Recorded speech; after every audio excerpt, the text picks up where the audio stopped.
I really hope that the hit that Miyuki took in this episode will not lead into something bad, because the way he got hit on his shoulder blade, that did not look like something that would just go away after a hit like that. I mean, look how hard that ball hit Miyuki in the back, on the shoulder blade. Getting hit right there is probably going to cause some form of issues. Because the way that looked, the way that was emphasized at that one crucial moment, it looked like something incredibly painful. I mean, the entire facial reaction of Miyuki, the way he acted when he got hit, I was like, oh shit, is he in trouble? So, I'm kind of scared that this might lead into some form of Chris ordeal with Miyuki, because Miyuki getting injured might affect his catching ability and also his batting skills, because Miyuki has been on a roll recently with batting, and if this will affect him, that's not good. I'm really concerned right now for Miyuki after that entire event of getting hit in the back with a ball. But he didn't show any signs of being injured in this episode, but who knows? I mean, we saw it in the past to where a character gets injured, we don't really realize it until maybe 5 episodes down the road after the match is done, and you're like, oh my god, he's hurt, and then the entire in-game final parts of the matches are determined because of those injuries. And I really hope it doesn't lead into something like that, because if you remember the final match before the Nationals, you had it to where one of our characters got injured, they injured their, knee, and then they couldn't really perform properly, which in some ways kind of led to where the team couldn't play and win. So I do hope that this is not going to lead into something that's going to cause it where the team is going to fail at the end, because there was some dialogue in this episode that was setting up some foreshadowing for the future before we get to the Nationals. So the foreshadowing I was just talking about is where Coach Ochiai, he starts talking about if this team makes it to Nationals, he will be the one to leave.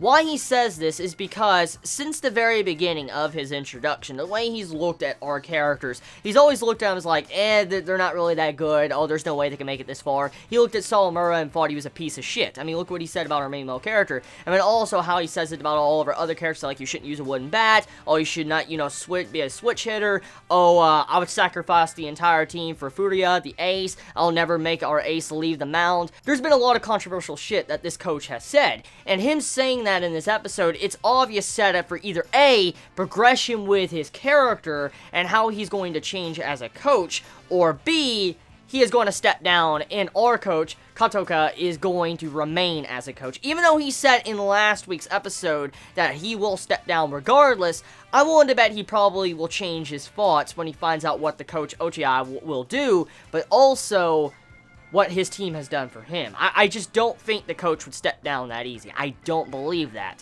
But that is for another day in another episode if we do make it past the Nationals.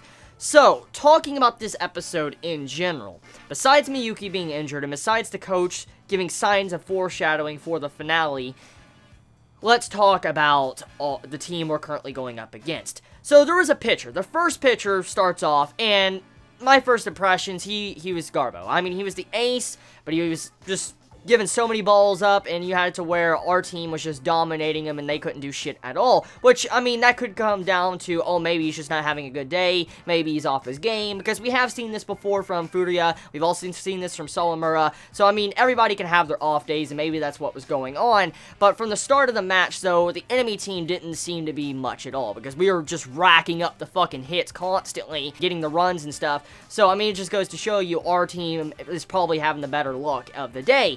But as the situation continued to progress, the pitcher on the enemy side got switched, which this new guy, at first glance, he's very big, and I mean, he's definitely someone that probably intimidates you, just the way he looks and the way he probably would sit on top of the mound and throw a ball, you feel like he's just going to hit you in the face, which that does happen. But the thing is with this pitcher, there's something very scary about him, and the scary thing is when he starts to sing. When I first heard him sing, I was just laughing. I'm sorry. I was laughing when I heard him singing the Upon Man song. I'm like, what the fuck? Zono gets the bat, and he's about to bat, and all of a sudden you just see this ball that turns into like some form of dark matter void and just goes right past Zono, and he's like, what the fuck? Like, his face, it's like he didn't know how to think or feel about that, what he just witnessed. He's like, whoa, what the fuck was that? That's exactly how he looked. And it's scary because stuff like this can happen. I know for a fact something like this can happen. Not in terms of dark matter void baseballs, not something like that. But I'm saying where someone can get in the zone by singing, and I think that's exactly what was going on. The dude that was pitching was probably getting in the zone by singing. He was going into like some form of happy place in his mind, thinking about a good time, and then just pitching. And he wasn't really thinking much. He was just in that level to where he was in the zone, and he was playing his best he possibly could. So that might be the reason why the coach on that side probably put him out there on the field, because if he starts singing, he has this, determination to constantly just throw the best balls he can, and even when he hits someone or he throws balls, it makes it to where he still doesn't look down on himself and lets it get to him, which is pretty damn scary, because in the last season, I remember one of the key things with last season was how the enemy team, which was the main determination that turned out, the end game of the first season to where we lost to going to the Nationals. If Sawamura would have been a dense person that didn't care and constantly challenged people and didn't think too much into it, he would have probably have won and went to the Nationals if he wasn't pressured by the batters. And seeing this dude right here with the way he's throwing, the way he can get into the zone with singing, and the way he hits someone he doesn't think much about it, this is the type of guy that can stay in the zone no matter what. But also, this is a guy that cannot be intimidated by the batters, regardless of the situation. So we'll have to see how that turns out. But this episode was pretty damn fucking good. Oh, love my Ace of Diamonds. Pretty damn good series. So yeah. Whew. Damn. That was good.